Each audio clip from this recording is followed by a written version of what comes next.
In just 37 seconds, one of Hollywood's most respected actors would unleash a verbal assault that would leave Stephen Colbert speechless, the studio audience gasping, and producers scrambling to cut to commercial. What started as a standard promotional appearance for Samuel L. Jackson's latest film quickly devolved into a profanity-laced confrontation that exposed the talk show host's arrogance and left the legendary actor storming off set in disgust. The tension was palpable from the moment Jackson walked onto the Late Show stage. While the audience erupted in their usual applause, something felt different.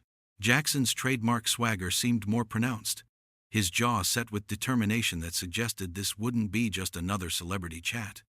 Colbert, sporting his characteristic smirk, appeared oblivious to the storm brewing across from his desk. "Samuel L. Jackson, everybody," Colbert announced with his typical theatrical flourish, gesturing dramatically toward his guest. "The man who's been in more movies than actual movie theaters, and somehow still finds time to terrify us all on Twitter."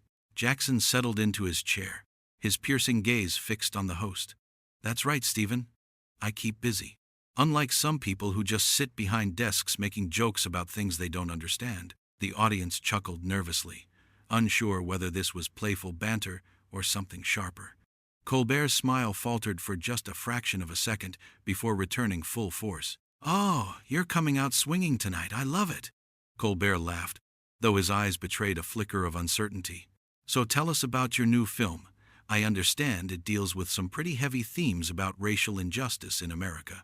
"It does," Jackson replied curtly, his voice carrying an edge that seemed to cut through the studio's carefully manufactured warmth. "But I'm curious, Stephen. When's the last time you actually experienced racial injustice? When's the last time you worried about getting pulled over by cops for driving while black?" The question hung in the air like smoke. Colbert's practiced composure began to crack as he realized this wasn't going according to his pre-planned talking points. The audience's laughter died completely, replaced by an uncomfortable silence that seemed to stretch on forever. "Well, I mean, obviously I haven't experienced that personally, but I think we can all agree that it's an important issue to discuss, can we?" Jackson interrupted, leaning forward in his chair. "Because from where I'm sitting, it seems like you and your writers just throw around these topics for easy applause lines. You make jokes about police brutality one night, then move on to celebrity gossip the next, like it's all just entertainment to you." Colbert's face flushed red, his trademark confidence evaporating. "Samuel, I think that's a bit unfair. This show has consistently highlighted social justice issues." "Highlighted for who? Your predominantly white, liberal audience that gets to feel good about themselves for clapping at the right moments?" Jackson's voice rose slightly, his legendary intensity beginning to surface. "You profit off our pain, Stephen. You turn our struggles into punchlines." The camera captured every uncomfortable shift in Colbert's chair, every nervous glance toward his producers off stage. This was clearly not the direction anyone had expected the interview to take. Jackson, meanwhile, seemed to be just getting started, his famous glare now fully engaged. "Look, I respect what you've accomplished in your career," Colbert said, attempting to regain control of the situation. "But I think you're painting with a pretty broad brush here. Comedy has always been a way to process difficult subjects." "Process for who?" Jackson shot back. "You don't get to process our trauma for us, especially not for profit. You sit up here in your ivory tower, making millions off jokes about subjects that don't affect you personally, and then pat yourself on the back for being woke." The studio had grown so quiet that the hum of the cameras was audible. Audience members looked around uncertainly, wondering if this was part of some elaborate sketch. Colbert's producers were making frantic gestures from the wings, but neither man on stage seemed to notice or care. "I have to push back on that," Colbert said, his voice taking on a defensive tone that his viewers had never heard before. "This show has given a platform to countless activists, authors, and politicians fighting for civil rights." "A platform you control," Jackson interjected. "A platform where you get to decide what gets said, how long they get to say it, and whether it fits your show's tone. You're not an ally, Stephen. You're a gatekeeper." Colbert's mask was fully slipping now, revealing something uglier underneath his polished exterior. "I think you're being incredibly ungrateful, Samuel. This show has tremendous reach, and we've used it to amplify important voices." "Ungrateful?" Jackson's voice dropped to a dangerous whisper that somehow carried more menace than shouting. Did you just tell me I should be grateful? Grateful for what, exactly? For you deciding which black voices are acceptable for your audience? For you packaging our struggle into digestible segments between your monologue jokes? The audience was frozen, caught between wanting to witness this unprecedented television moment and feeling deeply uncomfortable about the racial dynamics playing out before them. Colbert looked like a deer in headlights, completely unprepared for this level of confrontation. But Jackson was far from finished, and what came next would push this confrontation past the point of no return. You know what your problem is, Stephen? Jackson continued, his voice gaining momentum like a freight train. You think because you supported Obama and you make fun of Trump that you're one of the good guys, but you're just another white man profiting off black pain while pretending to care. Colbert's face went from red to pale in seconds. That's completely out of line, Samuel. I've dedicated my career to fighting inequality. Fighting inequality? Jackson let out a bitter laugh that echoed through the studio. By sitting behind a desk making jokes? By having your writers craft clever liners about systemic racism? That's not fighting, Stephen. That's performance. The host's composure was completely shattered now, replaced by something much more revealing. I don't have to sit here and be lectured by someone who's made millions playing stereotypical roles in Hollywood blockbusters, Colbert snapped, his voice sharp with condescension. The audience audibly gasped. Jackson's eyes narrowed to laser focus, and for a moment, the temperature in the room seemed to drop 10 degrees. This was the Samuel L. Jackson that had made audiences fear him on screen, and now that intensity was directed squarely at the man across from him. Stereotypical roles? Jackson repeated slowly, each word dripping with menace. You mean like playing complex characters that your industry rarely writes for black actors? Characters that broke barriers and opened doors? Or are you talking about the fact that I've had to navigate a racist system to build a career while you were handed everything on a silver platter? Colbert realized immediately that he'd crossed the line, but his ego wouldn't let him back down. I worked hard to get where I am. Hard work? Jackson interrupted with a laugh that could cut glass. You went to Northwestern, got connected through Comedy Central, and rode the coattails of better comedians until you landed here. Meanwhile, I fought for every damn role in an industry that wanted to typecast me or ignore me entirely. The studio was dead silent except for the uncomfortable shifting of the audience. Cameras continued rolling, capturing every moment of Colbert's public humiliation. The host's carefully constructed image was crumbling in real time. This is ridiculous, Colbert said, his voice cracking slightly. You're attacking me personally when all I've done is try to have a conversation about your film. Conversation? Jackson's voice rose to a roar that made several audience members jump. You haven't asked one substantive question about the film. You opened with a joke about my Twitter, then immediately tried to use the subject matter as a setup for your own grandstanding. This isn't a conversation, Stephen. This is you using me as a prop for your show. The host producers were making increasingly frantic gestures from offstage, clearly wanting to cut to commercial, but Colbert seemed frozen in place, unable to regain control of his own show. His usual quick wit had completely abandoned him in the face of Jackson's relentless assault.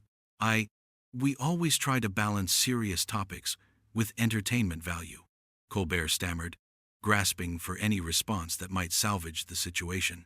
Entertainment value, Jackson repeated with disgust. There it is. The truth finally comes out. Black suffering is entertainment value to you and your audience. Police brutality, discrimination, generational poverty, it's all just content for your show. Colbert's mask slipped entirely, revealing the privileged arrogance underneath. Look, Samuel, I understand you're passionate about these issues, but this is a comedy show. Our audience comes here to laugh, not to be lectured about. About what? Jackson demanded, standing up from his chair. His imposing frame towered over the desk as Colbert instinctively leaned back. About the reality of being black in America?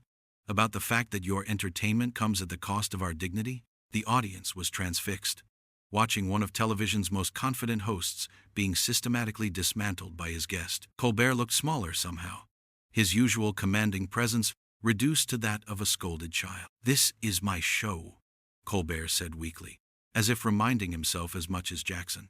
I have editorial control over the content, and there's the real Stephen Colbert, Jackson said with satisfaction, pointing directly at the host.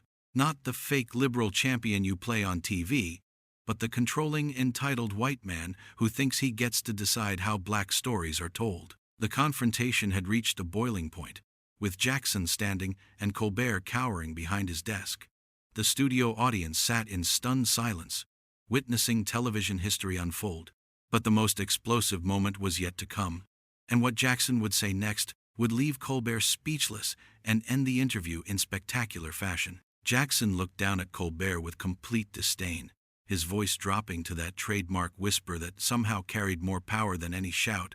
You want to know what the real difference is between us, Stephen? I've spent my entire career earning respect through talent and perseverance. You've spent yours hiding behind a character because the real you isn't interesting enough to put on television. Colbert's mouth opened and closed like a fish out of water, but no sound came out.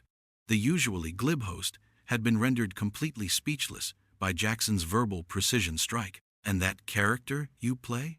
Jackson continued, his voice building again.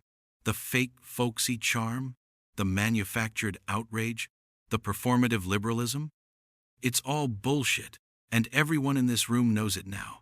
You're not an ally. You're not a champion of justice. You're just another privileged white man cosplaying as someone who gives a damn.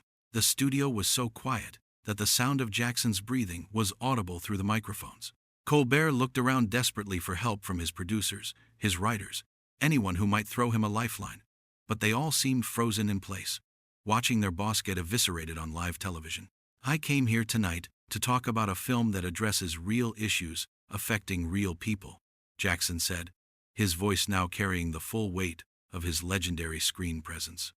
Instead, I found myself sitting across from a man who thinks those issues are just material for his comedy writers to mine for applause breaks. Colbert finally found his voice, but it came out as a croak. Samuel, I think we should maybe take a break. Oh, now you want a break? Jackson's laugh was sharp and merciless.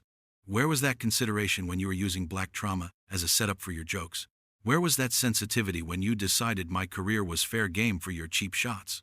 The host looked around the studio with panic in his eyes, finally grasping the magnitude of what was happening. His carefully cultivated image was being destroyed in real time, and there was nothing he could do to stop it. You know what the saddest part is? Jackson continued, looming over the desk like an avenging angel. Your audience comes here because they think you're better than the other late-night hosts.